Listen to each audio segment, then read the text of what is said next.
Hello and welcome back to a new video. In this video I'll show you how to recover your crypto.com account. For that you need to go to their login page, and it is not available in my region, neither the app nor website. So I'll just tell you what to do. Go to their login page and tap on forgot password. Then you have to enter your registered email to receive a reset link, and then you have to find that in your Gmail app and click the link in your email to create a new password, and that link will be disabled within 24 hours. So you need to be faster to reset your password, and after that you can go to your login page and log in and recover your and that is how you can recover your account. And in case your account is locked, just go to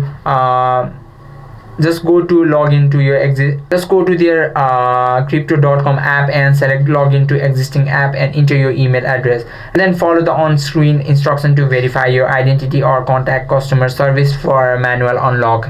And if you have lost your 2FA device, you cannot access your if you have lost your 2FA device, you will need to contact crypto.com support. You will likely need to go through a verification process, and that is how you can recover your crypto.com account. I hope this video helped you out. If you have any questions or queries, just let us know in the comment section. Thank you for watching.